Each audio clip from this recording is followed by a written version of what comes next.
Good afternoon. Good afternoon. നമുക്ക് prayer start ചെയ്യാറുന്നല്ലോ. എന്നാ ഞാൻ ചെയ്യട്ടെ.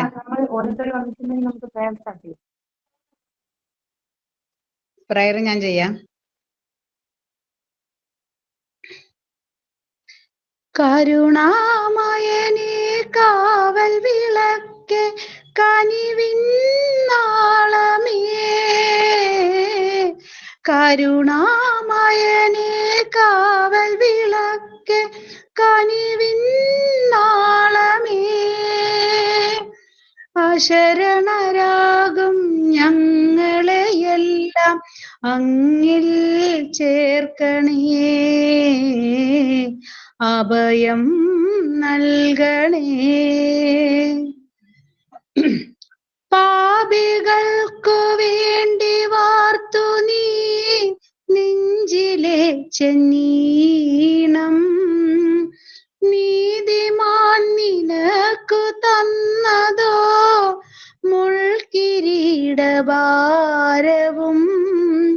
സ്നേഹലോലയായി തലോടാം കാൽനഖേന്ദുവിൽ വിലോലം, സ്നേഹലോലയായി തലോടാം കാൽനഖേന്ദുവിൽ വിലോലം. നിത്യനായ ദൈവമേ കാത്തിടണമേ,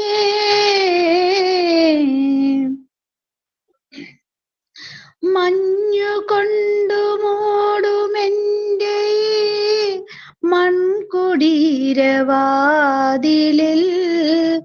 നൊമ്പരങ്ങളോടെ അന്നു ഞാൻ വന്നു ചേർന്ന രാത്രിയിൽ, നീ അറിഞ്ഞുവോ നാദാ നീറുമെന്നിലെ മൗനം, നീ അറിഞ്ഞുവോ നാദാ നീറുമെന്നിലെ മൗനം. ഉള്ളു നൊന്തു പാടുമെൻ പ്രാർത്ഥനാമൃതം, കരുണാമയനേ കാവൽ വിളക്കെ കനിവിന്നാളമേ, കരുണാമയനേ കാവൽ വിളക്കെ കനിവിന്നാളമേ, അശരണരാഗം ഞങ്ങളെയെല്ലാം അങ്ങിൽ ചേർക്കണേ, അഭയം നൽകണേ.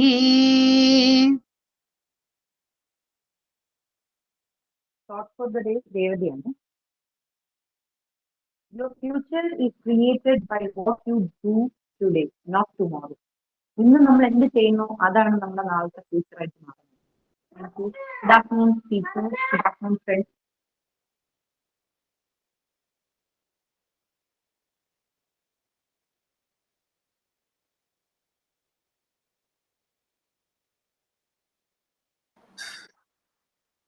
Good afternoon, ma'am. Good afternoon. ഞാൻ പ്രയർ നല്ല ഒരു എന്താ പറയാ സ്മൂത്ത്, നല്ലൊരു റിഫ്രഷിങ് ആയിരുന്നു. ശരിക്കും നല്ല എന്താ പറയാ ആ ഒരു ഫുൾ ഫീല് ചെയ്തിട്ട് പ്രയർ ചെയ്തല്ലേ. ഓക്കെ, സോ സൈൻ ഇൻ ഉണ്ടോ?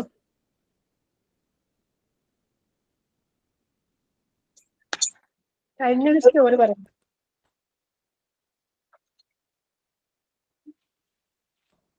സ്റ്റോറി മാത് സ്റ്റോറി ഉണ്ടല്ലോ.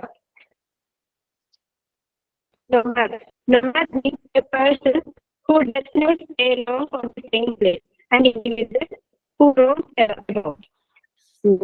The story. One second, Surmi. എനിക്ക് ബ്രേക്ക് ആവുന്നു. എനിക്ക് മാത്രമാണോ? ഇല്ല, എല്ലാവർക്കും ഉണ്ട്. എന്താ പറയാ നെറ്റ്വർക്ക് ഒന്ന് കറക്റ്റ് ആക്കി എവിടെയെങ്കിലും.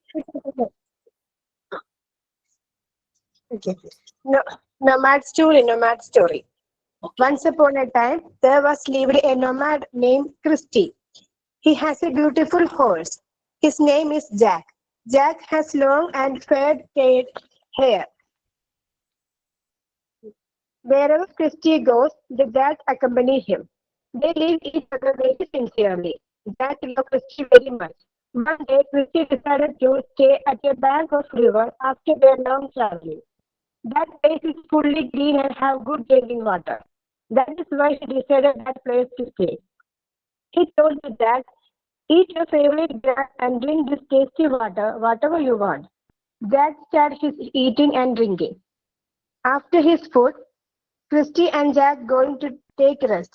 Christy settled up a tent near a big tree. Under a big tree. He also make arrangement for Jack under the tree to get enough warm and calm. Jack started to sleep by standing. Jack is a horse because so Jack sleep by standing. Christy also started a light sleep in his tent. Suddenly, Christy heard a big sound. He came out the tent and looked outside. He saw some bullies came and starting to destroy Christy's tent. He ran towards that bullies and tried to stop them, but they are very strong and aggressive. Christy feels sorrowfully. Jack heard that noise, understand they have a problem happening. Suddenly, he come fast and jump over the bullies, then make big sounds. Bullies are not expected this move. So they feel very afraid and ran from there very quickly. Jack saved his owner and give brave support to his owner Christy. Christy comes near Jack and he gently touching the Jack's apex. Jack feels so proud about himself, and Christy also feel proud and happy to have such a braveful horse. Thank you, ma'am. ഞാൻ എഴുതിയ കഥയാണ് അങ്ങനെ തപ്പിപ്പിടിച്ച് വായിച്ചത്. റഫായിട്ടാണ് എഴുതി വെച്ചേക്കുന്നത്. റെക്കോർഡിലൊക്കെ ഇട്ടിട്ട് എഴുതിയ കഥയാണ് Nomad story. Very good. Hello ma'am, ഒരു ചെറിയ ഡൗട്ട് ഉണ്ട്. ചോദിക്കൂ. അതെ, ജോമെട്രിയും ട്രയാങ്കിൾസ് ഒക്കെ ആക്ടിവിറ്റിയിലത്തെ നമ്മ ചാർട്ടോണ്ട് ഉണ്ടാക്കണോ അല്ലെങ്കിൽ ചാർട്ടിൽ വരച്ചാ മതിയാ? ട്രയാങ്കിൾസ് ആണോ? ഡിഫറെന്റ് ടൈപ്പ് ഓഫ് ട്രയാങ്കിൾസ് ആണോ? നമ്മൾ എന്തായാലും നമ്മളുടെ റെക്കോർഡ് ബുക്കിൽ ലാസ്റ്റ് 5ാമത്തെ റെക്കോർഡ് ബുക്കിൽ അത് വരയ്ക്കണം. അത് കൂടാതെ നമ്മൾ അതിന്റെ ഷേപ്സും ഉണ്ടാക്കണം. ഞാൻ കാണിച്ചു തരാട്ടോ. ഇതുപോലെ കുറച്ച് ഒരു വൈബ്രന്റ് കളേഴ്സിലൊക്കെ ചെയ്യുവാണെങ്കിൽ നന്നായിരിക്കും. ഇതിപ്പോ ഇക്വലാറ്ററൽ ട്രയാങ്കിൾ ആണ് ഞാൻ ചെയ്തു വെച്ചാൽ ഒരു ഇക്വലാറ്ററൽ ട്രയാങ്കിൾ ആണ്. അങ്ങനെ എല്ലാ ടൈപ്പ് ട്രയാങ്കിൾസും നിങ്ങൾ ചെയ്യുവാണെങ്കിൽ നല്ലതായിരിക്കും. മറ്റേ ഇതുണ്ട് ചാർട്ടിൽ തന്നെ അല്ല ചാർട്ടോണ്ട് ഉണ്ടാക്കാനുണ്ടായിരുന്നില്ലേ ജോമെട്രി എന്തോ ജോമെട്രിക്കൽ ഷേപ്സ് ആണോ? അത് ചാർട്ടിൽ വരച്ചാ മതി അല്ലേ? കൺസ്ട്രക്റ്റീവ് ട്രയാങ്കിൾസ് എന്ന് പറഞ്ഞിട്ട് നമ്മളിത് കുറച്ചൊക്കെ നമുക്ക് പറ്റുന്നത് isosceles triangle, equilateral triangle, right angle triangle, scalene triangle, അങ്ങനെയൊക്കെ പറഞ്ഞിട്ട് ട്രയാങ്കിൾസ് ഉണ്ടല്ലോ. ആ ടൈപ്പ് ഓഫ് ട്രയാങ്കിൾസ് നമ്മൾ ഇതുപോലെ നമ്മൾ എന്തെങ്കിലും വാങ്ങിക്കുമ്പോൾ കിട്ടുന്ന കാർഡ്ബോർഡ് കട്ട് ചെയ്തിട്ട് മെഷർ ചെയ്ത് കട്ട് ചെയ്ത് ഉണ്ടാക്കിയതിന് ശേഷം എന്തെങ്കിലും കളർ പേപ്പർ അതിൽ ഒട്ടിക്കുക. ഞാൻ അങ്ങനെ ചെയ്തത്, കളർ പേപ്പർ ഒട്ടിച്ചിട്ടാണ് ചെയ്തത്. ഇത് നമ്മുടെ ഫിഫ്ത്ത് റെക്കോർഡില് നമ്മളിപ്പോ പിങ്ക് ടവർ ഇതൊക്കെ നമുക്ക് അതിൽ എഴുതാണ്ടല്ലോ. അപ്പോ അതിന്റെ പിക്ചേഴ്സ് ഒട്ടിക്കണോ? പിക്ചേഴ്സും പ്രൊവൈഡ് ചെയ്തിട്ടില്ലേ? ഇല്ല, അല്ല ഫിഫ്ത്ത് റെക്കോർഡ് മറ്റേ അപ്പാരറ്റസിന്റെ ഫുള്ള് ഇതാണല്ലോ, ആണല്ലോ. അപ്പൊ അതില് നമ്മള് ഒരു സൈഡ് പ്ലെയിൻ ആയിട്ടുള്ള സ്ഥലത്ത് പിക്ചേഴ്സ് ഒട്ടിക്കണോ അതോ വെറുതെ പ്ലെയിൻ ആയിട്ട് ഇട്ടാൽ മതിയോ? പിക്ചേഴ്സ് ഒട്ടിക്കണം. നമ്മൾ എഴുതുന്ന ഓരോ മെറ്റീരിയൽസിനെ കറസ്പോണ്ട് ചെയ്തിട്ട് പിക്ചേഴ്സ് ഒട്ടിക്കണം. പിങ്ക് ടവർ ആണ് എഴുതി വെക്കുന്നെങ്കിൽ പിങ്ക് ടവറിന്റെ പിക്ചർ പ്രൊവൈഡ് ചെയ്തിട്ടില്ല. പിക്ചറിന്റെ ഒരു PDF അയച്ചു തന്നില്ലേ? ഇല്ല, പിക്ചർ PDF ഇല്ല. ഞാൻ ഇപ്പൊ തന്നെ മെസ്സേജ് കൊടുത്തേക്കാട്ടോ.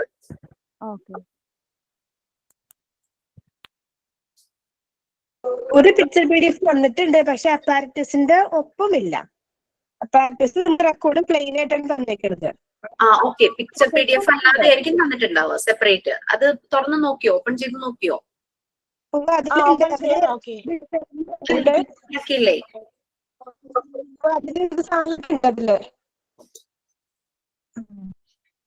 നിങ്ങൾ ഇനി പ്രാക്ടിക്കൽ സെഷന് നേരിട്ടോ ഡെമോ ക്ലാസ് ഓൺലൈൻ കാണുമ്പോൾ കുറച്ചുകൂടെ ഐഡിയ കിട്ടും. മെറ്റീരിയൽസ് കാണുവാണല്ലോ. അപ്പോൾ റിയൽ ആയിട്ടുള്ള മെറ്റീരിയൽസ് വെച്ചിട്ട് നമ്മളത് ചെയ്യുന്നുണ്ട്.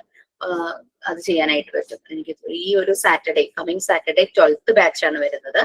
മോസ്റ്റ് പ്രോബബ്ലി നെക്സ്റ്റ് മന്ത് അല്ലെങ്കിൽ അതിന്റെ നെക്സ്റ്റ് മന്ത് ഇലക്ഷൻ ഒക്കെ ആയതുകൊണ്ട് ചിലപ്പോൾ നമുക്ക് സാറ്റർഡേസ് ഒന്നും പറ്റിയെന്ന് വരില്ല. അപ്പോൾ ഡിസംബറിലോ ജനുവരിയിലോ ആയിട്ട് നിങ്ങളുടെ പ്രാക്ടിക്കൽ സെഷൻ വരും. നിങ്ങൾ നേരത്തെ ഇൻഫോം ചെയ്യും കേട്ടോ.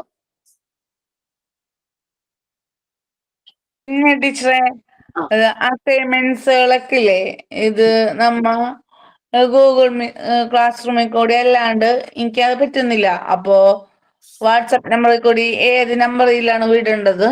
നിങ്ങൾക്ക് ആ നമ്പർ പ്രൊവൈഡ് ചെയ്തിട്ടില്ലേ? എനിക്ക് നമ്പറാണ് കിട്ടിയത്.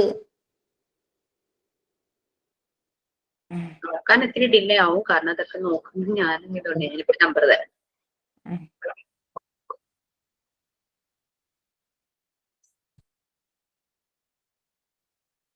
ഞാൻ എന്താ ചാറ്റ് ബോക്സിൽ ആ നമ്പർ ഇട്ടേക്കാം. അസൈൻമെന്റ് സബ്മിറ്റ് ചെയ്യുന്ന നമ്പർ കേട്ടോ.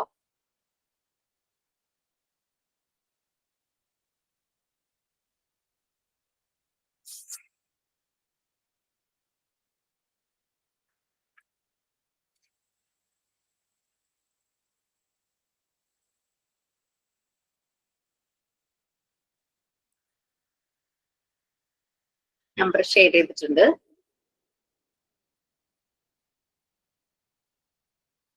Okay ma'am, thank U.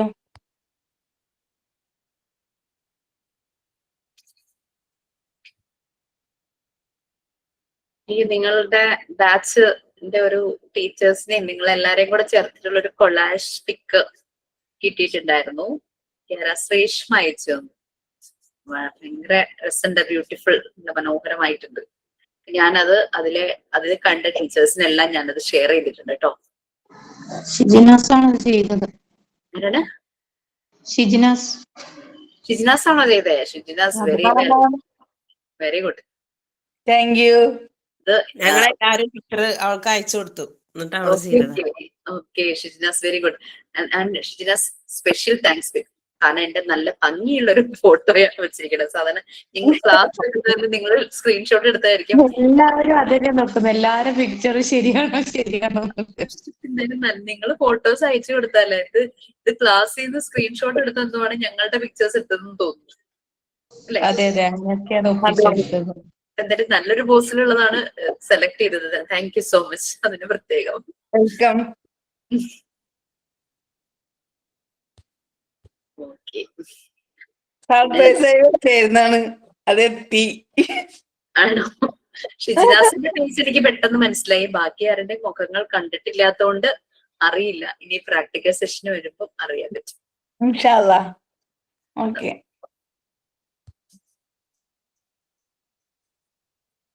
എത്ര പേരുണ്ട് ഇതില്? നിങ്ങൾ എല്ലാരും ഉണ്ടോ? എല്ലാരും ഉണ്ട് മാം. ഒരു കുട്ടി ഒഴിച്ച് ഒരു കുട്ടിക്ക് വേണ്ടാന്ന് പറഞ്ഞു. ആ കുട്ടി ഒഴിച്ച് ഇത് എല്ലാരും ഉണ്ട്. ബാക്കി എല്ലാരും ഉണ്ട്. പിന്നെ കുട്ടി ക്ലാസ് നിർത്തി, രാജി ക്ലാസ് നിർത്തി. അപ്പൊ ആ കുട്ടിയും വേണ്ടാന്ന് പറഞ്ഞു. ബാക്കി എല്ലാരും ഉണ്ട്. ആ ക്ലാസ് എന്താ പറയാ, ഡിസ്കണ്ടിന്യൂ ചെയ്ത് എന്തുകൊണ്ടാ? ആരാണ്? രാജിയാ? അതറിയത്തില്ല.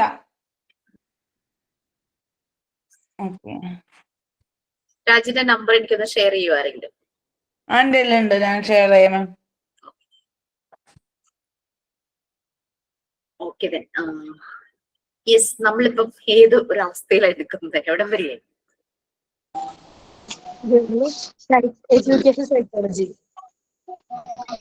ഞാൻ കഴിഞ്ഞ ക്ലാസ്സിൽ നിങ്ങൾക്ക് 10 ക്വസ്റ്റ്യന്റെ അസൈൻമെന്റ് തന്നിരുന്നു തോന്നുന്നു അല്ലേ? തന്നു. അത് ഫുൾ പറഞ്ഞു തന്നില്ലേ?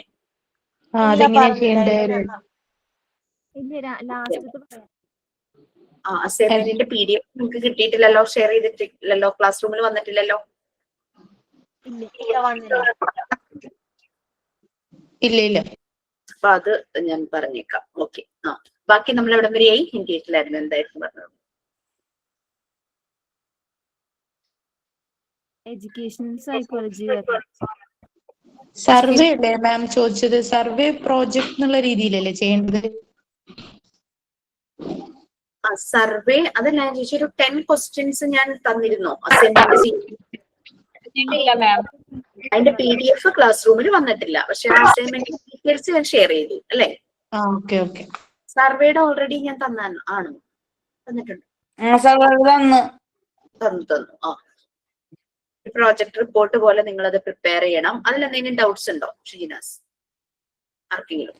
സർവേയിലേ എനിക്ക് അത് അവരെ കുറിച്ച് ഇത് കണ്ടിന്യൂസ് ആയിട്ട് അവരെ കുറിച്ച് ഡാറ്റ സർവേ ചെയ്തില്ലേ? 5 പേരെ കുറിച്ച് അനാലിസിസില അങ്ങനെ റിപ്പോർട്ട് ചെയ്തണോ അവര്? അത് അനാലിസിസ് നമ്മൾ എഴുതുമ്പോൾ ആരെയും വ്യക്തിപരമായിട്ട് നമ്മൾ എഴുതണ്ട. ഒരു ഓവറോൾ 5 പേരെ ചെയ്തപ്പോൾ ഞാൻ ഇന്ന കാര്യങ്ങളാണ് മനസ്സിലാക്കിയത്. ചില പാരന്റ്സ് ഇങ്ങനെയായിരുന്നു, ചില പാരന്റ്സ് ഇങ്ങനെയാണ്. ചിലര് വളരെ ഫോർവേഡ് ആയിട്ട് ചിന്തിക്കുന്നവരാണ്, കുട്ടികളുടെ കാര്യത്തിൽ അവർ വളരെയധികം കെയർ ചെയ്യുന്നു, ചിലര് കെയർ ചെയ്യുന്നില്ല. അങ്ങനെ എന്താണോ നിങ്ങൾക്ക് കിട്ടിയത് ആ ഒരു 5 പേരുടേന്ന് അത് നിങ്ങൾ ജനറലി എഴുതുക. ആരെയും പേരെടുത്തോ ഒന്നും എഴുതണ്ട. നമ്മൾ റിപ്പോർട്ടിൽ അങ്ങനെ എഴുതാറില്ല സാർ. നിങ്ങൾക്ക് അത് പേഴ്സണലി ആക്കി എഴുതണമെങ്കിൽ ഇപ്പൊ 5 പേരിൽ ഒരാള് വളരെ പണ്ടത്തെ രീതിയിൽ കുട്ടിയെ ശാസിച്ചും പണിഷ്മെന്റും കൊടുത്തിട്ടൊക്കെയാണ് വളർത്തുന്നത്, കുട്ടിയുടെ താല്പര്യങ്ങൾ ശ്രദ്ധിക്കുന്നില്ല, ഞങ്ങൾ പറയുന്നത് കേട്ടാൽ മതി, അങ്ങനെയൊക്കെയാണെങ്കിൽ നമുക്ക് 10% നോക്കാം. ബാക്കി 90% ഓഫ് പാരന്റ്സ് ഇങ്ങനെയായിരുന്നു, 10% മാത്രം ഇങ്ങനെയായിരുന്നു. ആ രീതിയിലൊക്കെ നമുക്ക് പെർസെന്റേജിലായിട്ട് നമുക്ക് അങ്ങനെയും എഴുതാം. ഓക്കെ. അനാലിസിസ് പിന്നെ നമ്മളുടെ ഒപ്പീനിയൻ ആണ്. നമുക്കൊരു പേഴ്സണൽ അഭിപ്രായം ഉണ്ടാവുമല്ലോ, വ്യക്തിപരമായിട്ട് കുട്ടികളെ എങ്ങനെ കെയർ ചെയ്യണം എന്നുള്ളത് നമ്മളുടെ ഒരു ഒപ്പീനിയൻ എഴുതാം. പിന്നെ ലാസ്റ്റ് കൺക്ലൂഡ് ചെയ്യുന്നു. പിന്നെ ആർക്കെങ്കിലും ഏതെങ്കിലും രീതിയിലുള്ള ഇടപെടലുകൾ ഇന്റർവെൻഷൻസ് ആവശ്യമായിട്ടുണ്ടെങ്കിൽ ആ ഒരു ഫാമിലിക്ക് ഇങ്ങനെ ഒരു സപ്പോർട്ട് കൊടുത്തു എന്നോ അല്ലെങ്കിൽ കൊടുക്കണം എന്നോ, എന്താ കൊടുത്തിട്ടുണ്ടെങ്കിൽ കൊടുത്തു എന്നോ അല്ലെങ്കിൽ കൊടുത്താൽ കൊള്ളാം എന്നുണ്ടെങ്കിൽ അങ്ങനെയോ ആ രീതിയിലൊക്കെ എഴുതാം. It's up to. വളരെ സിമ്പിൾ ലാംഗ്വേജിൽ എഴുതിയാൽ മതി. കൊച്ചു കൊച്ചു സെന്റൻസ് കുറെ നീട്ടി വലിച്ച് നമുക്ക് essay പോലെയൊന്നും എഴുതേണ്ട ആവശ്യമില്ല. കണ്ടന്റ് ഉണ്ടായിരിക്കണം, അത് മാത്രമേ. ഓക്കെ. നിങ്ങൾക്ക് നിങ്ങളുടേതായ ഏതെങ്കിലും ഫോർമാറ്റ് അങ്ങനെ എഴുതാം. ഈ സർവേ തുടങ്ങുന്നതേ നമ്മളിപ്പം 5 കോപ്പി എടുക്കാൻ പറഞ്ഞില്ലേ, അത് 5 പേരെടുത്ത് ഫില്ല് ചെയ്ത് മേടിച്ച് സൈൻ ഒരാളുടെ അടുത്ത് ഞാൻ ഫില്ല് ചെയ്ത് അങ്ങനെ അയാൾ സൈൻ വരെ ചെയ്തു ഒരു പേപ്പറിനകത്ത്. അത് നമ്മൾ സർവേ തുടങ്ങുമ്പം ആദ്യം പേപ്പർ കണ്ടന്റ് തുടങ്ങുന്ന എങ്ങനെയാ? നമ്മൾ ഹെഡിങ് വല്ലതും എഴുതണോ? എങ്ങനെയായിരിക്കും? ഞാൻ അതിന്റെ ഒരു ഫോർമാറ്റ് തന്നില്ലേ, എങ്ങനെയാണ് റിപ്പോർട്ട് തയ്യാറാക്കേണ്ടതെന്നുള്ളത്? അതെ അതെ. സർവേ പ്രോജക്ട് റിപ്പോർട്ട് മാമിന്റെ ക്ലാസ് ഞാൻ പറഞ്ഞിരുന്നു, അത് കണ്ടാൽ മനസ്സിലാവും. പ്രിഫൈസ് ഉണ്ട്, പിന്നെ കളക്ഷൻ എന്നുള്ള ഭാഗത്താണ് ഈ ഡേറ്റ ഈ ഫോം വെക്കേണ്ടത്. അത് കഴിയുമ്പോൾ നമ്മൾ അനാലിസിസ്, പിന്നെ നമ്മളുടെ ഒപ്പീനിയൻ. അന്നേരം ഈ പേപ്പർ പിൻ ചെയ്ത് വെക്കണോ അല്ലാതെ അങ്ങ് അതിനകത്ത് ബുക്കിനകത്ത് വെച്ചാൽ മതിയോ? ഈ 5 പേപ്പർ ഇൻഡെക്സ് പേജിൽ നമ്മൾ കളക്ഷൻ എന്നൊരു ടൈറ്റിൽ എഴുതുന്നില്ലേ, ഡേറ്റ കളക്ഷൻ, ആ പേജ് വരുന്ന ഭാഗത്താണ് നമ്മൾ ഈ കളക്ട് ചെയ്ത ഈ ഡേറ്റ വെക്കേണ്ടത്. വേറൊന്നും എഴുതണ്ട അതില്. ഡേറ്റ കളക്ഷൻ എന്ന് പറഞ്ഞാൽ നമ്മൾ കളക്ട് ചെയ്ത ഈ ഡേറ്റ അവിടെ ഇൻസേർട്ട് ചെയ്യുക ആ പേജ് വരുന്നത്. ചെയ്തിട്ടുണ്ട്, എക്സാമ്പിൾ ആയി കാണിക്കണോ? കാണിച്ചു. എടുത്തുകൊണ്ടേ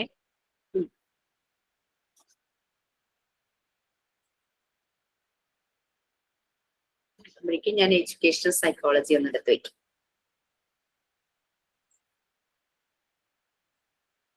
പിന്നെ മാം 10 അസൈൻമെന്റ് തന്നു പറഞ്ഞില്ലേ, അതിലെ 8ാമത്തെ എനിക്കൊരു നോക്കിയപ്പോ ഒരു ഡൗട്ട് ഉണ്ട്, ഒന്ന് കാണിക്കാൻ പറഞ്ഞു തന്നെ കേട്ടാ. 10 ക്വസ്റ്റ്യനിലെ 8ാമത്തെ ക്വസ്റ്റ്യൻ ഡൗട്ട് ഉണ്ട് അല്ലെ?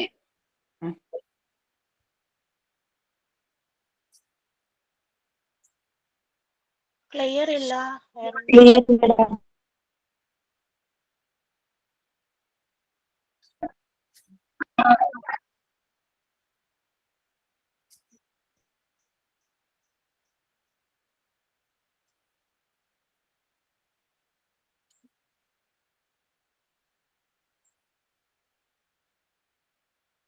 പിൻ ചെയ്ത് നോക്കിക്കോ.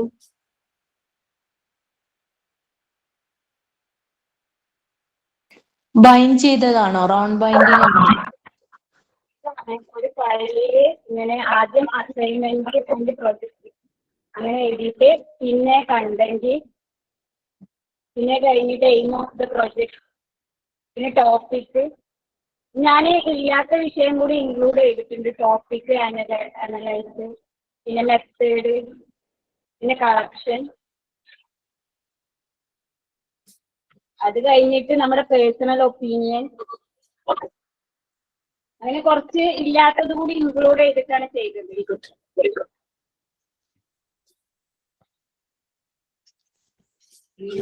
മിസ് നിങ്ങളുടെ ഗ്രൂപ്പില്, പേഴ്സണൽ ഗ്രൂപ്പില് ആ ഡൗട്ട്സ് ഒക്കെ ഒന്ന് ക്ലിയർ ചെയ്താൽ മതി. ജസ്റ്റ് ഒന്ന് ബ്രീഫ് ചെയ്തൊരു വോയിസ് നോട്ട് ബ്രീഫ് ചെയ്യണം. അപ്പോൾ അവർക്ക് അത് കുറച്ചുകൂടി ക്ലിയർ ആവും.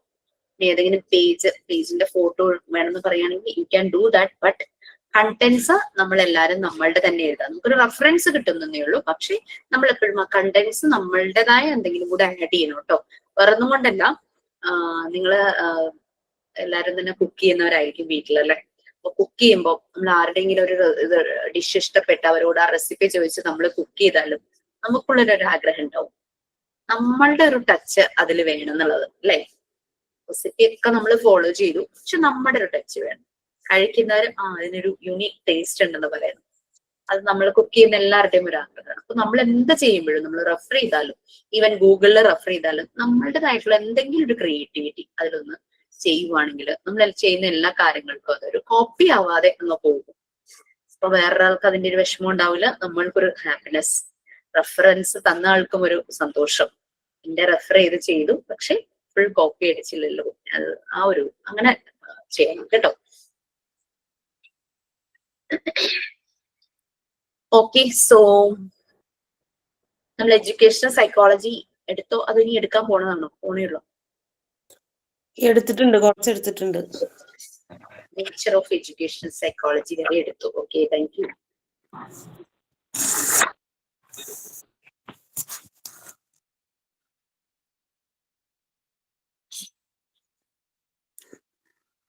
ജസ്റ്റ് ഒന്ന് കോണ്ടാക്ട് ചെയ്യട്ടെ, കാരണം എനിക്കിത് ഷെയർ ചെയ്യാനുള്ള പെർമിഷൻ കിട്ടിയിട്ടില്ല. ഞാൻ ഹോസ്റ്റലല്ലോ, നിങ്ങളെപ്പോലെ തന്നെ കയറിയ ഒരാളല്ലേ. അപ്പൊ ഞാനൊന്ന് ജസ്റ്റ് അവരെ ഒന്ന് വിളിച്ചു ചോദിക്കട്ടെ കേട്ടോ.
എടോ ഒന്നും കേൾക്കാനില്ലല്ലോ.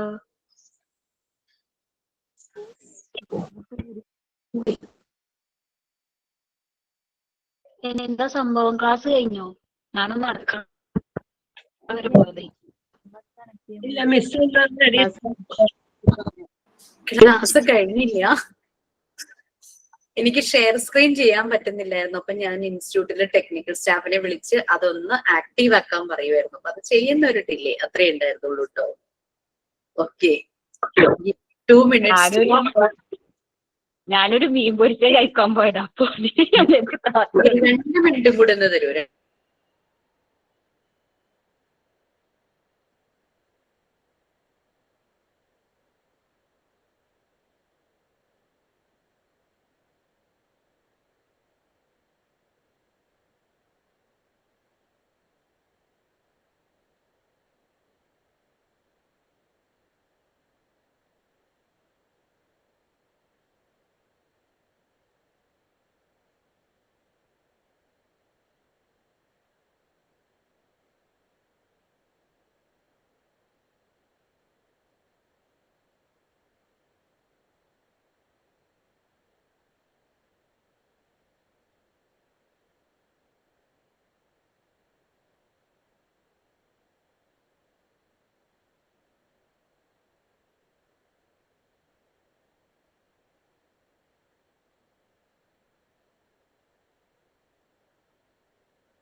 ഓക്കെ, സോ നമ്മുടെ എഡ്യൂക്കേഷണൽ സൈക്കോളജി ഞാൻ ഇന്ന് 19th ബാച്ചിൽ കയറിയപ്പോൾ നമ്മുടെ ഇപ്പൊ ഏറ്റവും ലേറ്റസ്റ്റ് ബാച്ച് അതാണ്. Next week onwards 20 batch start ചെയ്യും. 19 ബാച്ചിൽ കയറിയപ്പോൾ അവരുടെ ക്ലാസ്സിൽ ചിലരുടെ കുട്ടികൾ ഇച്ചിരി വലിയ കുട്ടികൾ ഉണ്ടാവുമല്ലോ, ടീനേജ് ഒക്കെ ആയ കുട്ടികളുണ്ട്.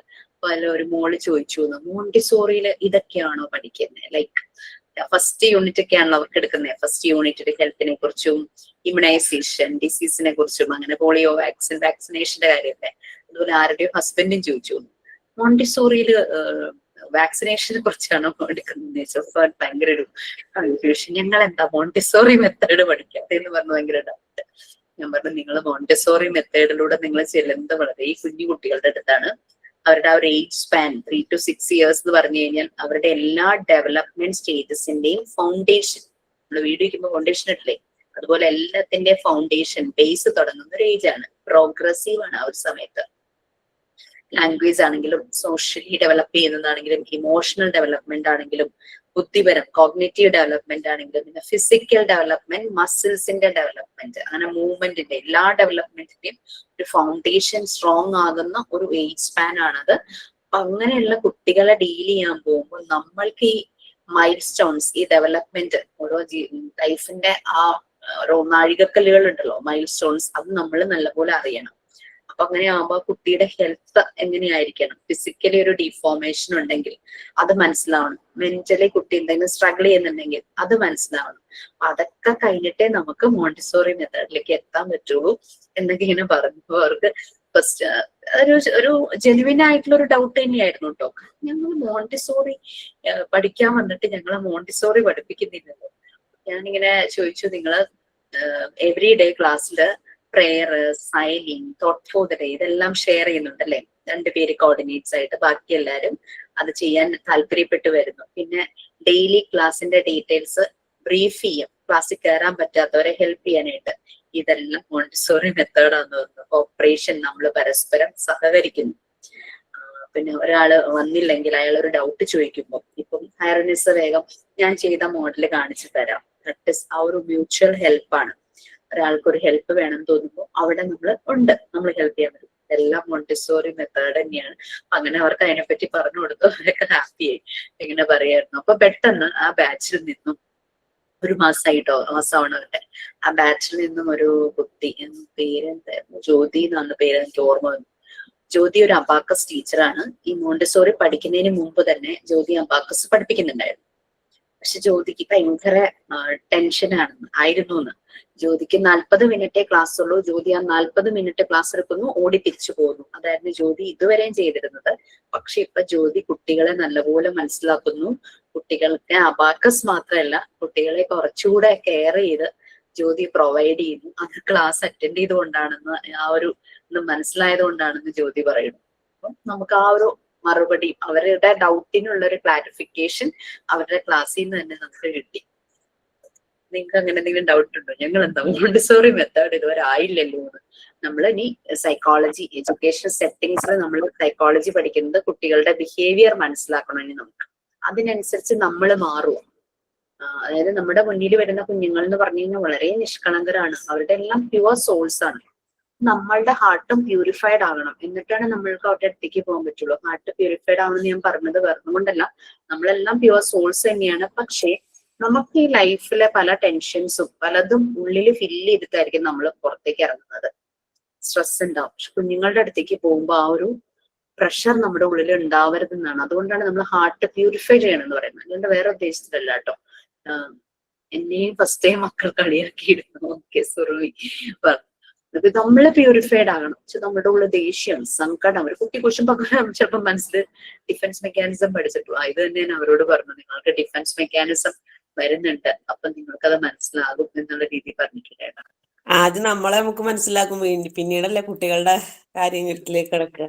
അതിന്റെ സഭ്യത എഡ്യൂക്കേഷൻ എന്ന് പറയുന്നത് അതാണ്, നോയിങ് അവർ സെൽസ്. നമ്മളറിയണം. എന്നിട്ടാണ് അതന്നെ നമ്മള് അത് പറയുന്നത്. നമുക്കൊരു മെഡിറ്റേഷൻ ഒക്കെ ചെയ്യാൻ പറ്റുവാണെങ്കിൽ നമ്മൾ കുറച്ചുകൂടെ കോൺസെൻട്രേഷൻ ആകും. നമ്മുടെ പ്രശ്നങ്ങൾ മാറ്റി വെച്ചിട്ടേ നമ്മൾ അവരുടെ മുന്നിലേക്ക് പോവുള്ളൂ.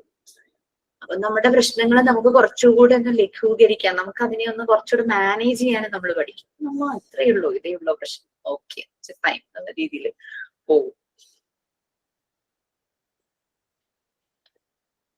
അത് ഇങ്ങനെ ഓർക്കുമായിരുന്നു. അപ്പൊ 19th ബാച്ച്, അപ്പം 9 ബാച്ചുകാര് തീർന്ന ഉടനെ സ്റ്റാർട്ട് ചെയ്തതാണ് 19th ബാച്ച്. നിങ്ങൾ 4 കഴിഞ്ഞ ഉടനെ നിങ്ങൾ 14 വന്നു എന്നുള്ള പറഞ്ഞ പോലെ തന്നെ. അപ്പൊ ഞാൻ 9 ബാച്ചുകാര് കോഴ്സ് കംപ്ലീറ്റ് ചെയ്തതും പലരും പ്ലേസ്ഡ് ആയതും അങ്ങനെയുള്ള കാര്യങ്ങളൊക്കെ അവരോട് ഷെയർ ചെയ്തു വന്നത്.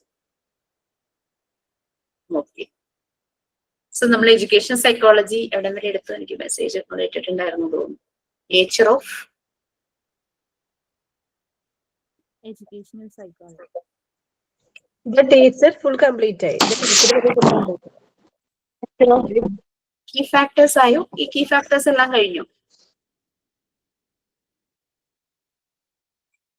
5 key factors. അതെ, ദ ടീച്ചർ വരെയുണ്ട്. ദ ടീച്ചർ കഴിഞ്ഞു. 13 ബാച്ച്, അതായത് നിങ്ങളുടെ മുന്നിലുള്ള ബാച്ചില് പാർട്ട് 1ഉം പാർട്ട് 2ഉം കഴിഞ്ഞ് ടേം 1 എക്സാമിനേഷൻ. നിങ്ങൾക്കും പാർട്ട് 2 കഴിയുമ്പോൾ ടേം 1 എക്സാമിനേഷൻ ഉണ്ട്. അപ്പൊ ഈ ടേം 1 എക്സാമിനേഷന് വേണ്ടിയിട്ട് പഠിക്കാൻ നേരത്ത് ഒരു കുട്ടി എന്നോട് ചോദിച്ചു, അവർക്ക് പ്രീവിയസ് ക്വസ്റ്റ്യൻ പേപ്പർ എന്തോ മോഡൽ അത് കിട്ടിയിട്ടുണ്ടായിരുന്നു തോന്നുന്നു. എന്നോട് ചോദിച്ചു, ടീച്ചർ ഒരു എഡ്യൂക്കേഷണൽ സെറ്റിംഗ്സിൽ പൊട്ടൻറ്റ് ഫോഴ്സ് എന്ന് പറയുന്നത് ലേണർ അല്ലേ, അതായത് സ്റ്റുഡന്റ് അല്ലേ, ടീച്ചർ അല്ലല്ലോ എന്നുള്ള രീതിയിൽ പറഞ്ഞു. നമുക്ക് എഡ്യൂക്കേഷൻ സെറ്റിംഗ്സിൽ ഇമ്പോർട്ടന്റ് ആയിട്ടുള്ളൊരു പേഴ്സൺ എന്ന് പറയുന്നത് സ്റ്റുഡന്റ് തന്നെയാണ്. പക്ഷെ പൊട്ടൻറ്റ് ഫോഴ്സ്, നമുക്കൊരു കാര്യം ചെയ്യണമെങ്കിൽ നമുക്കൊരു ഫോഴ്സ് വേണം അല്ലെ. നീ ഇത് ചെയ്യുക, യു ക്യാൻ ഡു ദിസ് എന്ന് പറഞ്ഞ് നമ്മളെ ഫോഴ്സ് ചെയ്യുന്ന എന്തെങ്കിലും വേണം. അതാണ് അവിടെ ഉദ്ദേശിച്ചത് കേട്ടോ. അപ്പൊ അങ്ങനെ ക്വസ്റ്റ്യൻ വരുമ്പോൾ നിങ്ങൾക്ക് കൺഫ്യൂഷൻ വരരുത്, അതുകൊണ്ടാണ് ഞാൻ പറഞ്ഞത്. ആ ഒരു പൊട്ടൻറ്റ് ഫോഴ്സ് എന്ന് പറയുന്നത് ടീച്ചറാണ്. ഒരു ടീച്ചറാണ് കുട്ടിയുടെ കപ്പാസിറ്റി, കേപ്പബിലിറ്റി ഒക്കെ കണ്ടുപിടിച്ച് അവനെ ട്രിഗർ ചെയ്യുന്നത്. നിനക്ക് വരയ്ക്കാനുള്ള കഴിവുണ്ട്, യു ക്യാൻ ഡു ദിസ് എന്ന് പറഞ്ഞ അവന് ഡ്രോയിങ്ങിനുള്ള ഓപ്പർച്യൂണിറ്റീസ് പ്രൊവൈഡ് ചെയ്യുന്നത്. അതുപോലെ പല കാര്യങ്ങളിലും കുട്ടികളുടെ ടാലൻസ്, ആ ഒരു കഴിവ് കണ്ടെത്തിയിട്ട് ടീച്ചറാണ് പലപ്പോഴും ട്രിഗർ ചെയ്യുന്നത്. അപ്പൊ അതുകൊണ്ടാണ് എഡ്യൂക്കേഷണൽ സൈക്കോളജിയിലെ പൊട്ടൻറ്റ് ഫോഴ്സ് അല്ലെങ്കിൽ എഡ്യൂക്കേഷൻ സെറ്റിംഗ്സിലെ ഒരു പൊട്ടൻറ്റ് ഫോഴ്സ് എന്ന് പറയുന്നത് ടീച്ചറെ പറയുന്നത്, അല്ലെങ്കിൽ ഫെസിലിറ്റേറ്റർ എന്ന് പറയുന്നത്. ഓക്കെ, ഇത് കഴിഞ്ഞു നല്ലത്. ഒരു കുട്ടിയുടെ ഇതില് ടീച്ചേഴ്സിന്റെ സാന്നിധ്യം ഇന്നലെ എനിക്ക് നന്നായി മനസ്സിലായേ. ഇന്നലെ എന്റെ മോനെ പഠിപ്പിച്ചുകൊണ്ടിരിക്കുന്ന ടീച്ചർ ഒരു മാസത്തേക്ക് ലീവിന് പോയേക്കെ, എന്തോ ഒരു ചെറിയൊരു സർജറി കാരണം. അപ്പൊ മോനെ ഇപ്പൊ 2 ആഴ്ചത്തോളമായി മാറിയിട്ട്, സ്കൂളിൽ നിന്ന് പോയിട്ട് 2 ആഴ്ച കഴിഞ്ഞു. അപ്പൊ ഇന്നലെ വൈകുന്നേരം വന്നിട്ട് എന്നോട് പറയാം, ഒന്ന് ടീച്ചറെ വിളിച്ചെന്ന അമ്മ, എന്നാ വെച്ചാൽ അസുഖമില്ല പോയിട്ടുണ്ടാവും, ടീച്ചർ എന്താ വരാതെ, ടീച്ചർ വരാനൊരു രസമില്ല സ്കൂളിൽ പോവാന്, ഒരു മടി പോലെ ഇപ്പൊ സ്കൂളിൽ പോവാന്. 2 ആഴ്ച കഴിഞ്ഞപ്പോ എനിക്ക് രാവിലെ എണീച്ചാല് എനിക്ക് കാല് വേദനയാ ഉമ്മ, ഇന്ന് കൈ വേദനയാ. അപ്പൊ ഇന്നലെ അത് 2 ദിവസം ഞാൻ ഇങ്ങനെ ശ്രദ്ധിക്കുന്നു എന്താ പറ്റിയ. അപ്പൊ ഇന്നലെയാണ് ആ കാരണം മനസ്സിലായത്, എപ്പോഴും പഠിപ്പിക്കുന്ന ടീച്ചർ ഇല്ലാത്തതുകൊണ്ട്. അപ്പൊ ആ ടീച്ചറാണ് കുട്ടിയെ എല്ലാ കാര്യവും ചെയ്യാനുള്ള ആ ഒരു ഇത്. പെട്ടെന്ന് ഒരാൾ മാറിയത് കൊണ്ട് ആക്സെപ്റ്റ് ചെയ്യാൻ കുറച്ച് സമയം എടുക്കുമല്ലോ. ഏത് ക്ലാസ്സിലാണ് മോൻ? UKG.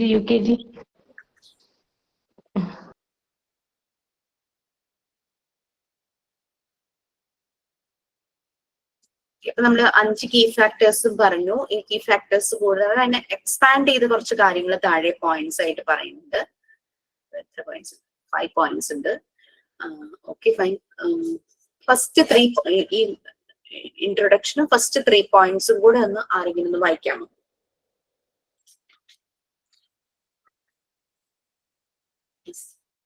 വായിക്കട്ടെ. വായിച്ചു.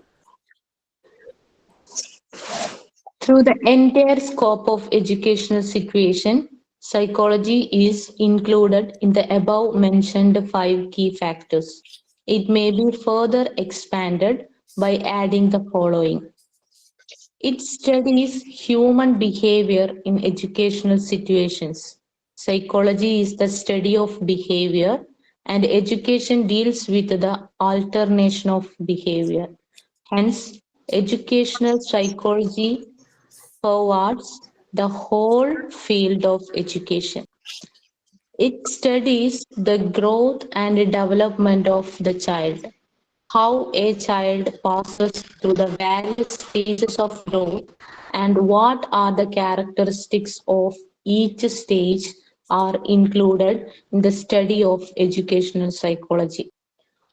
To what extent heredity and environment provide towards the growth of the individual, and how this knowledge can be made use of for bringing about the optimum development of the child, form a silent features of the scope of educational psychology.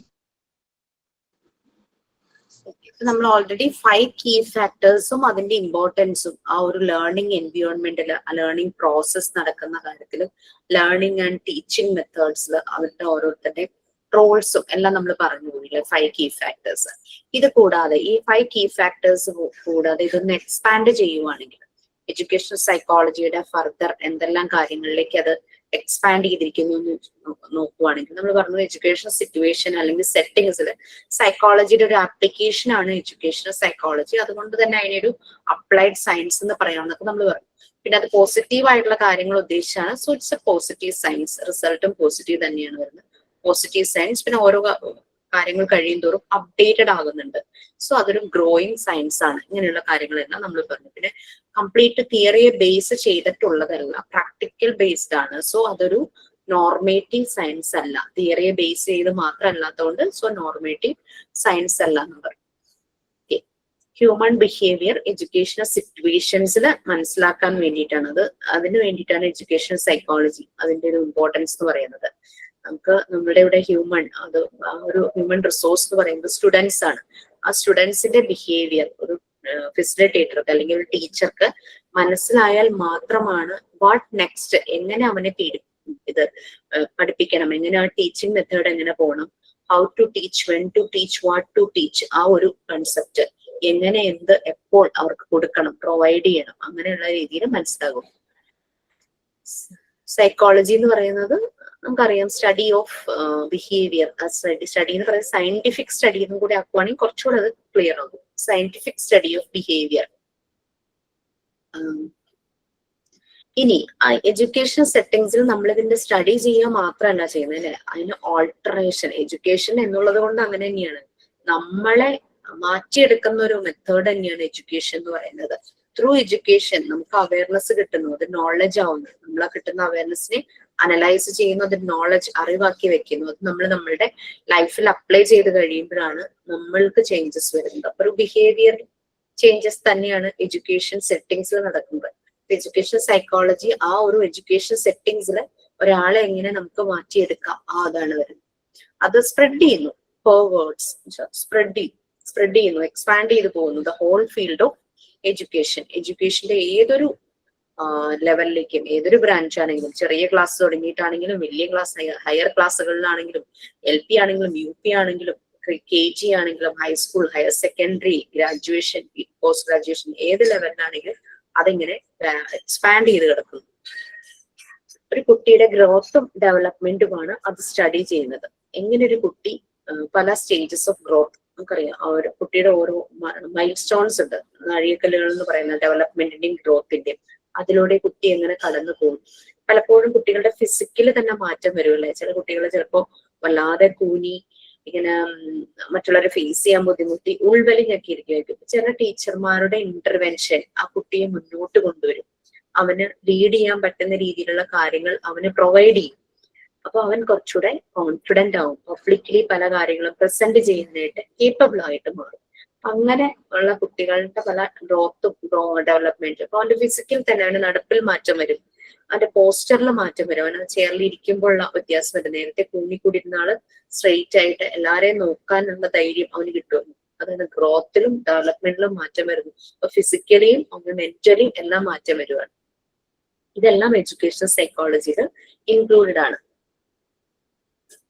പിന്നെ നമുക്കറിയാം ഒരു കുട്ടിയുടെ growth ഡെവലപ്മെന്റിനെ ബാധിക്കുന്ന factors, affect ചെയ്യുന്ന factors എന്ന് പറഞ്ഞു കഴിഞ്ഞാല് heredity, അതുപോലെ തന്നെ എൻവിയോൺമെന്റ്. ആ കുട്ടിയുടെ ഗ്രോത്തിനെ ഏതൊരു ഇൻഡിവിജ്വലിനെയും നമുക്ക് ജനറ്റിക് ആയിട്ട് ജന്മനായുള്ള കാര്യങ്ങളെ നമുക്ക് മാറ്റാൻ ബുദ്ധിമുട്ടായിരിക്കും. പക്ഷെ എൻവിയോൺമെന്റിൽ നല്ല രീതിയിൽ ചേഞ്ചസ് വരുത്തിക്കഴിഞ്ഞാൽ ജന്മനായുള്ള ചില പ്രശ്നങ്ങളെ നമുക്ക് ഒരു പരിധി വരെ നമുക്ക് മാറ്റങ്ങൾ കുറച്ചുകൂടി നല്ല മാറ്റങ്ങളാക്കി ആക്കാനായിട്ട് പറ്റും. അങ്ങനെ കുട്ടിയുടെ ആ ഒരു ഡെവലപ്മെന്റ് നല്ലൊരു രീതിയിൽ തന്നെ എഡ്യൂക്കേഷൻ സൈക്കോളജിയുടെ ഒരു സ്കോപ്പ് തന്നെയാണ് കുട്ടിയെ നല്ലൊരു ലെവലിലേക്ക് ഡെവലപ്പ് ചെയ്യാൻ പറ്റുക എന്നുള്ളത്. ഓക്കെ, ലാസ്റ്റ് 2 points റീഡ് ചെയ്യാം. ഞാൻ വായിക്കാമോ? Yes, please. Educational psychology deals with the nature and development of the personality of an individual. In fact, education has been defined as the all-round development of the personality of an individual. Personality development also implies a well-adjusted personality. It studies individual differences. Every individual differs from every other individual. It is one of the basic facts of human nature, which have been brought to light by educational psychology. This one fact has revolutionized the concept and process of education. So, നിങ്ങൾക്ക് part 2 ഇനി ഏതാ തീരാനുള്ളത്? ഇപ്പൊ എടുക്കുന്ന ഈ part 2 ഇതും കൂടെ ഉള്ളു? ഇതും കൂടി അല്ലല്ലോ? ഇതേ ഉള്ളൂ, ബാക്കിയെല്ലാം കഴിഞ്ഞു. ഇതും കൂടെ ഉള്ളു, ബാക്കിയെല്ലാം കഴിഞ്ഞു. ദാറ്റ് മീൻസ് ടേം 1 എക്സാമിനേഷന്റെ ഡേറ്റ് കിട്ടിയോ? ഇല്ല, ഇല്ല മാം. അടുത്ത മന്ത് ഉണ്ടാവുമായിരിക്കും എന്ന് പറഞ്ഞു. ഇതും കൂടെ കഴിഞ്ഞു കഴിഞ്ഞാൽ ഡിസംബർ ഫസ്റ്റിനാണ് മാം പറഞ്ഞത്.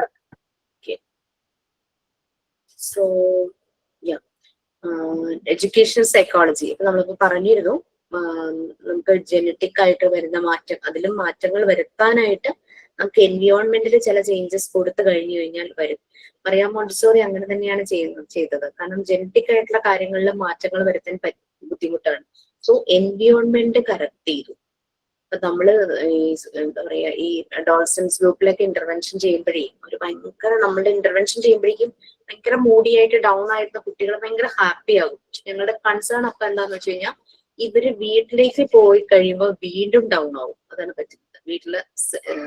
വീട്ടിലെ സാഹചര്യങ്ങൾ അതൊരു പ്രശ്നം തന്നെയാണ്. ഭയങ്കര ചിലപ്പോൾ പുവർ ബാക്ക്ഗ്രൗണ്ടിൽ നിന്നായിരിക്കാം, അവർക്ക് ആ ഇല്ലായ്മയുടെ പ്രോബ്ലം ഉണ്ടാകാം, പിന്നെ പാരന്റ്സ് സൈഡിൽ നിന്ന് ചില പ്രശ്നങ്ങൾ ഉണ്ടാകാം, അല്ലെങ്കിൽ ബ്രോക്കൺ ഫാമിലീസ് ആകാം, പാരന്റ്സ് സെപ്പറേറ്റഡ് ആയിരിക്കാം, അതിന്റെ പ്രശ്നം. ഇവര് ഏതെങ്കിലും ഒരു കെയർ ഗീവർ അങ്കിളുടെ കൂടെ ഉണ്ടാകും, പാരന്റ്സിന്റെ കൂടെയൊക്കെ ആയിരിക്കും. അപ്പൊ അവിടെ അവർക്ക് ഉണ്ടാകുന്ന ചില ബുദ്ധിമുട്ടുകൾ ചില ഇടങ്ങളിലേ ഉള്ളെങ്കിൽ പോലും അതെല്ലാം അപ്പൊ വീണ്ടും വീട്ടിലെത്തുമ്പോൾ വീണ്ടും ഇവർ ഡൗൺ ആവും. അതായിരുന്നു ഞങ്ങൾക്ക് ഉണ്ടായിരുന്ന കൺസേൺ. അവിടെ നമുക്ക് കാര്യമായിട്ടൊന്നും ചെയ്യാൻ പറ്റിയിട്ടില്ല. അപ്പോൾ വീട്ടിലെ സാഹചര്യം അതാണെങ്കിലും എനിക്ക് മുന്നോട്ട് വരണം എന്ന് ആക്കി ആ കുട്ടി എടുക്കാം എന്നല്ലാതെ വേറെ നമുക്ക് ഒന്നും അവിടെ ചെയ്യാൻ പറ്റില്ലല്ലോ. വീട്ടിലെ സാഹചര്യങ്ങൾ നമ്മളുടെ ഒരു ലിമിറ്റേഷൻസിൽ വരുന്നതല്ല, അതൊക്കെ മാറ്റി മറിക്കുക എന്നുള്ളത്. എഡ്യൂക്കേഷൻ സൈക്കോളജി ഇത് തന്നെയാണ്. ഒരു നേച്ചർ ആൻഡ് ഡെവലപ്മെന്റ്, ഒരു ഇൻഡിവിജ്വലിന്റെ പേഴ്സണാലിറ്റി അത് ഡെവലപ്പ് ചെയ്യുന്നതിൽ എഡ്യൂക്കേഷൻ സൈക്കോളജിയുടെ റോള് വളരെ വലുത് തന്നെയാണ്. ഓൾറൗണ്ട് ഡെവലപ്മെന്റ് ആണ് ഒരു കുട്ടിയെ സംബന്ധിച്ച് വരുന്നത്. ഓരോ ഇൻഡിവിജ്വലിന്റെയും പേഴ്സണാലിറ്റിയുടെ ഒരു ഓൾറൗണ്ട് ഡെവലപ്മെന്റ് അവിടെ നടക്കും. പേഴ്സണാലിറ്റി ഡെവലപ്മെന്റ് എന്ന് പറഞ്ഞു കഴിഞ്ഞാല് ഒരു വെൽ അഡ്ജസ്റ്റഡ് പേഴ്സണാലിറ്റി. ഏതൊരു സിറ്റുവേഷനും മനസ്സിലാക്കി പെരുമാറാൻ പറ്റുന്ന, അഡ്ജസ്റ്റ് ചെയ്ത് മുന്നോട്ട് പോകാൻ പറ്റുന്ന ഒരു പേഴ്സണാലിറ്റി. കാരണം ആസ് ആൻ ഇൻഡിവിജ്വൽ ആണെങ്കിലും നമ്മളൊരു സൊസൈറ്റിയിലാണ് ജീവിക്കുന്നത്, പല രീതിയിലുള്ള ആളുകൾ ഉണ്ടാവും ആ ഒരു സൊസൈറ്റിയിൽ. അപ്പൊ നമ്മൾക്കൊരു വെൽ അഡ്ജസ്റ്റഡ് ആയിട്ടുള്ള ഒരു പേഴ്സണാലിറ്റി. ഇതൊക്കെ നമ്മൾ പറയില്ല, ചില ആളുകളെ കുറിച്ച് ഭയങ്കര ഫ്ലെക്സിബിൾ ആണ്, നമുക്ക് സംസാരിക്കുമ്പോൾ തന്നെ അത് മനസ്സിലാകും. ചില ആളുകളെ പറ്റി പറയോ ആളോടൊന്നും പറയാൻ പറ്റില്ല, അങ്ങനെ നമ്മൾ പല ആളുകളെ പറ്റി നമ്മൾ പറഞ്ഞു കേട്ടിട്ടുണ്ട്. അതിനാണ് ആ ഒരു വെൽ അഡ്ജസ്റ്റഡ് പേഴ്സണാലിറ്റി ആകുക എന്ന് പറഞ്ഞു കഴിഞ്ഞാൽ. അത് അയാൾ വളർന്നു വരുന്ന സാഹചര്യങ്ങളും പിന്നെ അയാൾക്ക് കിട്ടുന്ന ആ ഒരു അറിവ്, എഡ്യൂക്കേഷൻ, ചിലപ്പോ ഒരു ഇൻസ്റ്റിറ്റ്യൂട്ടിൽ പോയിട്ടുള്ള എഡ്യൂക്കേഷൻ ആവണമെന്നില്ല, ചില ആളുകൾ അങ്ങനെ ആകാൻ പല പല ആളുകളുമായിട്ട് പരിചയപ്പെട്ട് അവർക്ക് പല രീതിയിലുള്ള അറിവുകൾ കിട്ടുന്നു. അങ്ങനെയും ആളുകൾ വെൽ അഡ്ജസ്റ്റഡ് പേഴ്സണാലിറ്റി ആയിട്ട് മാറുന്നത്. ഇൻഡിവിജ്വൽ ഡിഫറൻസസ് സ്റ്റഡി ചെയ്യുന്നു. ഓരോ ഇൻഡിവിജ്വലും ഡിഫേഴ്സ് ഫ്രം അതേഴ്സ്, അല്ലെ? എല്ലാവരും ഒരേപോലെയല്ല, യുണീക്ക് ആണ്. ഓരോരുത്തർക്കും യുണീക്ക് പേഴ്സണാലിറ്റി ആണ്, യുണീക്ക് ആണ് ഓരോ ആളുകളും. എഡ്യൂക്കേഷൻ സൈക്കോളജിയിൽ അത് മനസ്സിലാക്കി, ആ ഒരു ഇൻഡിവിജ്വൽ ഡിഫറൻസസ് മനസ്സിലാക്കിയിട്ടാണ് അവരിൽ നമ്മൾ ഏത് മെത്തേഡ് അപ്ലൈ ചെയ്യണമെന്ന് നോക്കുന്നത്. ഹലോ മാം, ഞാൻ ചോദിച്ചില്ലേ ഡൗട്ട് എട്ടാമത്തെ 10 അസൈൻമെന്റില് പറയട്ടോ.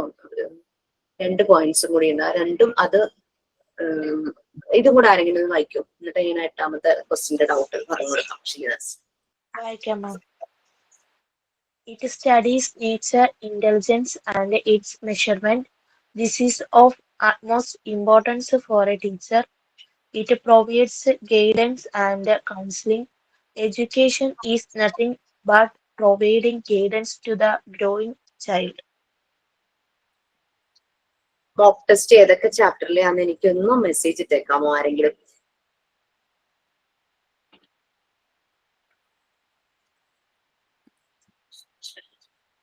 എന്നെ ക്വസ്റ്റ്യൻ ഒന്ന് എടുക്കട്ടെ കേട്ടോ Shijinas. Yes ma'am.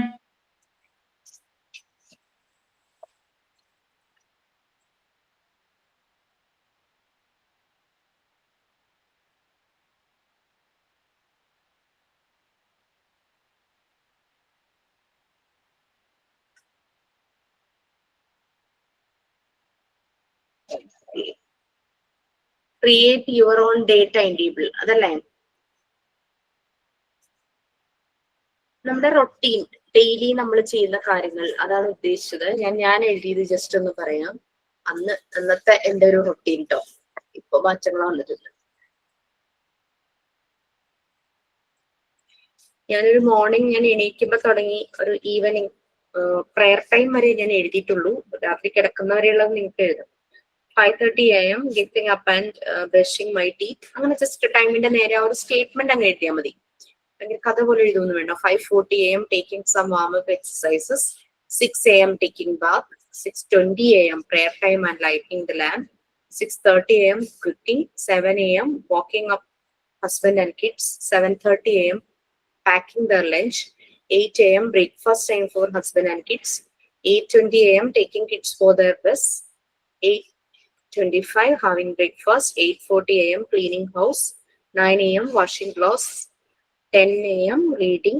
11 AM shopping. Optional എന്ന് ബ്രാക്കറ്റിൽ ഇട്ടിട്ടുണ്ട്, എല്ലാ ദിവസവും പോകില്ലായിരിക്കുമല്ലോ. 1 PM lunch time. 1:30 PM listening to music or movie time. 3:30 PM kids will reach. 4 PM tea time. 6:20 PM prayer time എന്ന് പറഞ്ഞിട്ട് അത്രയും മാത്രമേ ഞാൻ എഴുതിയിട്ടുള്ളൂ. നിങ്ങൾക്ക് രാത്രി കിടക്കുന്ന വരെയുള്ള രീതിയിലാക്കാം. നിങ്ങളുടെ ഒരു ദിവസത്തെ റൊട്ടീൻ എങ്ങനെയാന്ന് വെച്ചാൽ അത് എഴുതിയാൽ മതി. ഓക്കെ കൂടി ഉണ്ട്. 5ാമത്തെ ക്വസ്റ്റ്യന്, അത് നമുക്ക് ഇഷ്ടമുള്ള 3 നമ്മ അറിയണ 3 ടീച്ചർമാരുടെ ആണോ എഴുതത്? നിങ്ങൾക്ക് പേഴ്സണലി അറിയാവുന്നവർ കേട്ടോ, നിങ്ങൾക്ക് നേരെ അറിയാവുന്ന 3 പേരെ. അത് ഞാൻ പ്രീ സ്കൂളിൽ എഴുതിയേക്കണേ, പക്ഷെ ചിലപ്പോ പ്രീ സ്കൂൾ തന്നെ എല്ലാവർക്കും കിട്ടണമെന്നില്ല. നിങ്ങളെ പഠിപ്പിച്ചിട്ടുള്ള ഇല്ല, ഞാൻ പോയിരുന്നല്ലോ, പഠിപ്പിക്കാൻ പോയിരുന്നല്ല. അപ്പൊ അവിടുത്തെ ടീച്ചർമാരെ ഏതാന്ന് വെച്ചിട്ടാണ്. എഴുതിക്കോളൂ. അതിനെന്താ, നമുക്കൊരു നമ്മളെ വല്ലാതെ ഇൻഫ്ലുവൻസ് ചെയ്ത് നമുക്ക് ഇഷ്ടം തോന്നിയിട്ടില്ല ആ ഒരു രീതിയിൽ എഴുതാം. ഓക്കെ.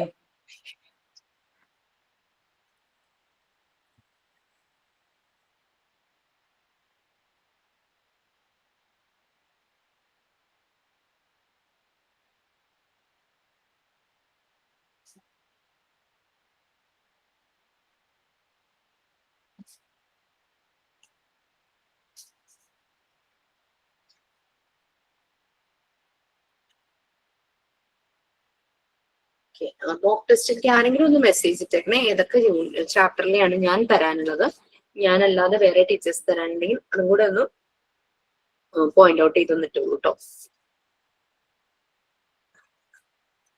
മാം മാം ഞാനിപ്പോ ഇട്ടിട്ടുണ്ട് കേട്ടോ, വാട്സപ്പിൽ ഇട്ടിട്ടുണ്ട് കേട്ടോ. Okay, thank U. ജോഫി ഇട്ടിട്ടുണ്ട് അല്ലേ? ഓക്കെ, ജോഫിയുടെ മെസ്സേജ് ഉണ്ട്. Okay, thank U.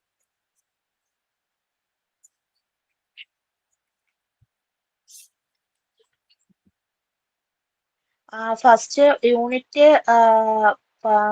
യൂണിറ്റ് ഫസ്റ്റും സെക്കൻഡും പാർട്ട് 1 തന്നിട്ടുള്ളതാ. ബാക്കി തന്നിട്ടുള്ളതൊന്നും ഞാൻ ഇട്ടിട്ടില്ല, തരാത്ത ഇട്ടിട്ടുള്ള കേട്ടോ.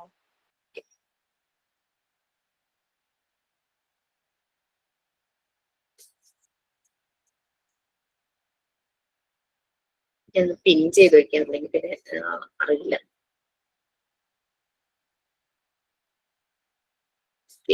So education psychology, it studies nature intelligence and its measurement. Nature intelligence എന്ന് പറഞ്ഞു കഴിഞ്ഞാൽ എന്താ? നമുക്ക് എന്തെങ്കിലും ഒരു കാര്യങ്ങള് ഉൾക്കൊള്ളാൻ, അഡാപ്റ്റ് ചെയ്യാൻ, അതിനെ നമുക്ക് അനലൈസ് ചെയ്ത് മനസ്സിലാക്കാൻ, പിന്നെ എന്തെങ്കിലും പ്രോബ്ലംസ് വന്നു കഴിഞ്ഞാൽ അത് സോൾവ് ചെയ്യാൻ പറ്റുന്നത്, അതാണ് ഒരു മനുഷ്യന്റെ നല്ലൊരു കഴിവാണല്ലേ.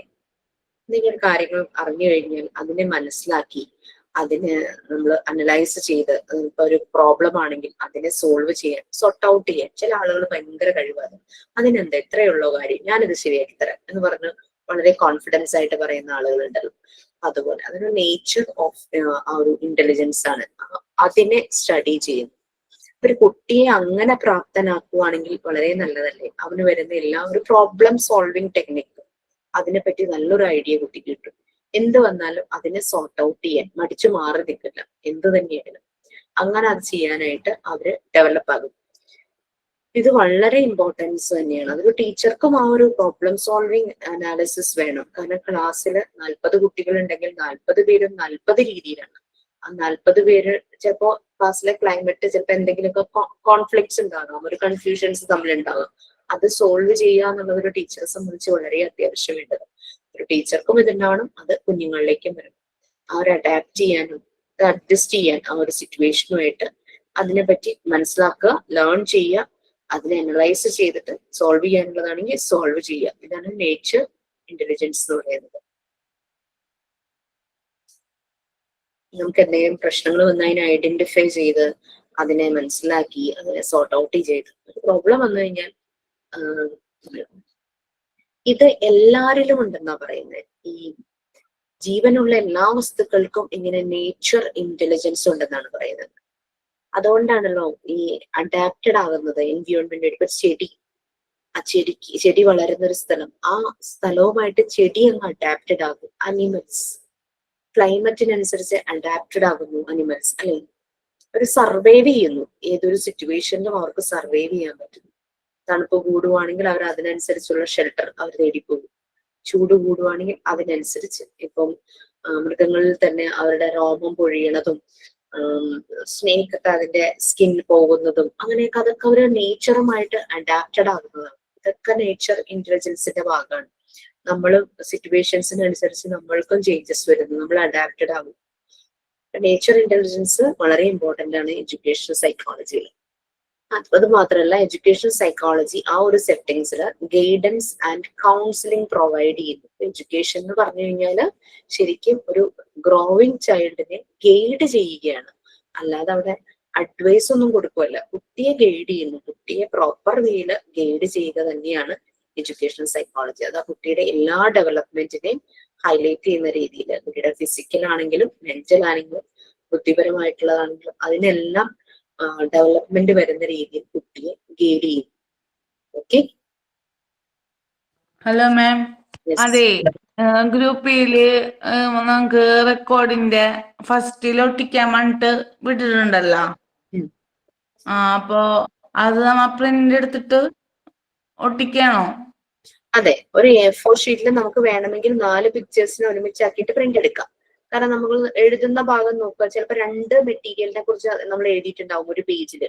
ആ 2 മെറ്റീരിയലിന്റെ പിക്ചേഴ്സ് മതിയല്ലോ. അപ്പൊ നമ്മൾ ഒരു ഫുൾ A4 ഒറ്റ പിക്ചർ വലുതാക്കി എടുക്കണ്ട, അതിനനുസരിച്ച് നമ്മൾ മാറ്റി ചെറുതാക്കിയിട്ട് ഒട്ടിച്ചാൽ മതി, ക്ലിയർ ആവുന്ന രീതിയിൽ. ഓക്കെ. ജനറൽ സൈക്കോളജി ഒരു ഇൻഡിവിജ്വലിന്റെ ബിഹേവിയർ ഒരു ജനറൽ വേയിലാണ് കാണുന്നതെങ്കിൽ, എഡ്യൂക്കേഷണൽ സൈക്കോളജി ആ എഡ്യൂക്കേഷൻ സെറ്റിംഗ്സിൽ ഓരോ ഇൻഡിവിജ്വലിന് ആ ലേണർ പഠിക്കാൻ വരുന്ന, അവിടെ ഇൻഡിവിജ്വൽ എന്ന് പറഞ്ഞാൽ ലേണർ പഠിക്കാൻ വരുന്ന സ്റ്റുഡൻസ് ആണല്ലേ, അവരുടെ ബിഹേവിയർ മനസ്സിലാക്കുന്നു. ബാക്കി ഭാഗം ഞാൻ നെക്സ്റ്റ് ക്ലാസ്സിൽ എടുക്കാം, നമുക്ക് വൈൻഡ് അപ്പ് ചെയ്യാം. Okay fine. സൈൻ ഔട്ട് ഉണ്ടായിരിക്കും. ഡൗട്ട് ചോദിക്കട്ടെ, നമുക്ക് ഈ പിക്ചർ എവിടുന്നാ കിട്ടുക? നമ്മള് വരക്കാൻ പറ്റുമോ? നിങ്ങൾക്ക് PDF ഷെയർ ചെയ്തിട്ടുണ്ട് പിക്ചറിന്റെ. അത് വരയ്ക്കാനാണ് ആഗ്രഹമെങ്കിൽ അത് നോക്കി വരയ്ക്കാം. അതുപോലെ തന്നെ അല്ലെങ്കിൽ ജസ്റ്റ് ടൈറ്റിൽ കിട്ടാത്ത പിക്ചേഴ്സിന്റെ ഡീറ്റെയിൽസ് ചെയ്തിട്ടുണ്ടെങ്കിൽ ടൈറ്റിൽ നിന്ന് ഗൂഗിൾ ചെയ്യുക, ഇമേജ് കിട്ടും. ആ ഇമേജ് എങ്ങനെയാ ബുക്കില് ഒട്ടിക്കണ്ടേ? ആ, ബുക്കിൽ ഒട്ടിക്കണമെങ്കിൽ ഒന്ന് വരയ്ക്കാനാണ് ഇഷ്ടമെങ്കിൽ വരയ്ക്കാം, അല്ലെങ്കിൽ അത് ഡൗൺലോഡ് ചെയ്ത് പ്രിന്റ് എടുക്കേണ്ടി വരും. നമ്മളെ റെക്കോർഡ് 5th റെക്കോർഡിന്റെ അല്ലേ ഇത്? 5th റെക്കോർഡിന്റെ ലെഫ്റ്റ് സൈഡ് അല്ലേ നമ്മൾ വരയ്ക്കേണ്ടത്?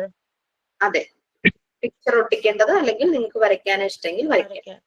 ചിലത് 3D വ്യൂ ആണല്ലോ, അതൊക്കെ വരയ്ക്കാൻ ഇച്ചിരി പാടായിരിക്കില്ലേ? ബ്രൗൺ സ്റ്റെയർ, പിങ്ക് ടവർ ഒക്കെ.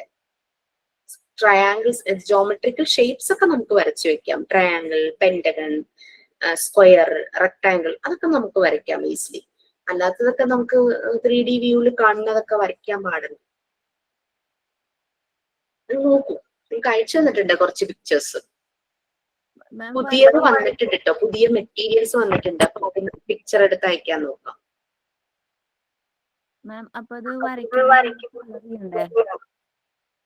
എന്തോ നമ്മളത് വരയ്ക്കുകയാണെങ്കിൽ നമ്മളത് കളർ ചെയ്യണോ, അതോ നമ്മൾ ജസ്റ്റ് സ്കെച്ച് ആയിട്ട് വരച്ചാൽ മതിയോ? അതെ, സ്കെച്ച് കൊണ്ട് കളർ ചെയ്യുമ്പോഴേ സ്കെച്ച് അതല്ലേ ഉദ്ദേശിച്ചത്? സ്കെച്ച് പെൻസിൽസ് അല്ലേ ഉദ്ദേശിച്ചത്? അല്ല സ്കെച്ച് ജസ്റ്റ് ചെയ്തിട്ട്. ഓക്കെ ഓക്കെ, സ്കെച്ച് ചെയ്താൽ മതിയോ, അതോ കളറും കൂടി കൊടുക്കണോ? കളർ കൊടുക്കേണ്ടി വരും. പിങ്ക് ടവർ എന്നൊക്കെ പറയുമ്പോൾ, ബ്രൗൺ സ്റ്റെയർ പിങ്ക് ടവർ എന്നൊക്കെ പറയുമ്പോൾ അതിന്റെ കളർ തന്നെ വേണമല്ലോ. അതെ ശരിയാ. പിന്നെ നോബ്ലർ സിലിണ്ടർ എല്ലാം അതിന്റെ കളറും കൂടെ വെച്ചിട്ടാണ് അതിനെ ഐഡന്റിഫൈ ചെയ്യുന്നത്. ഇത് ഈ സ്കെച്ചും ഇതൊക്കെ ഇങ്ങനെ സ്പ്രെഡ് ആവണ കാരണേ അത് നമുക്ക് അതാണ് പ്രശ്നം. കളർ പെൻസിൽസ് യൂസ് ചെയ്യും.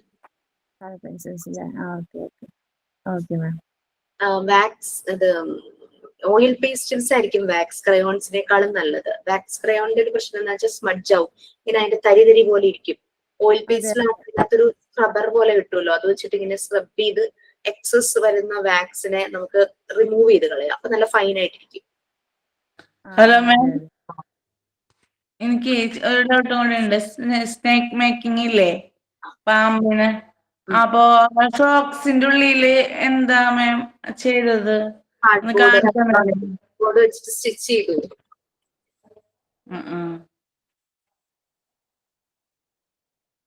അത് നല്ല രസമായിട്ട് ചെയ്തിട്ടുണ്ടല്ലോ ആരൊക്കെയോ, അങ്ങനെ കറക്റ്റ് ഇങ്ങനെ പൊളിക്കുന്ന രീതിയില്. ഞാൻ ആ കാർഡ്ബോർഡ് വെച്ചിട്ട് അതിന്റെ ഉള്ളിൽ കാർഡ്ബോർഡ് വെച്ചിട്ട് ഹാൻഡ് സ്റ്റിച്ച് ചെയ്തു. സെക്യൂർ ആക്കിയ കാർഡ്ബോർഡ് ആ ഒരു ഷേപ്പിൽ, ഒരു പെറ്റൽ ഷേപ്പിൽ കാർഡ്ബോർഡ് സോക്സിന്റെ വലിപ്പത്തിനനുസരിച്ച് കട്ട് ചെയ്തിട്ട് അകത്തേക്ക് വെച്ചിട്ട് ഹാൻഡ് സ്റ്റിച്ച് ചെയ്തു. അപ്പൊ നമ്മളിങ്ങനെ മടക്കുമ്പോ ആ ഒരു സ്നേക്കിന്റെ എഫക്റ്റ് ഇവിടെ. ഗൂഗിളി ഐസ് വേണം കേട്ടോ, അതിന്റെ പോയി. ഗൂഗിളി ഐസ് വെച്ച് കഴിഞ്ഞാൽ നഖം കൂടെ കറക്റ്റ് വെച്ച് കഴിഞ്ഞാൽ നമുക്ക് ആ ഒരു എഫക്റ്റ് കിട്ടും. നല്ലതായിട്ട് ചെയ്തിട്ടുണ്ട്. ബ്ലാക്ക് സോക്സിൽ ചെയ്തു, നല്ല ഭംഗിയുണ്ട്. ബ്ലാക്ക് സോക്സിൽ ആ റെഡ് നാക്കും വൈറ്റ് കണ്ണും ഇതിങ്ങനെ മടങ്ങി വരുമ്പോ അതിന്റെ ആ ഒരു എഫക്റ്റ് നന്നായിട്ടുണ്ടായിരുന്നു.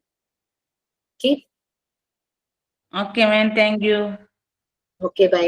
സൈൻ ഔട്ട് ഉണ്ടെങ്കിൽ സൈൻ ഔട്ട് ആവാം, അല്ലെങ്കിൽ thank you.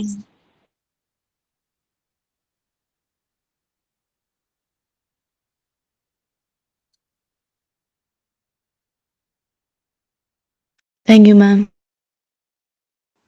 Thank you, ma'am.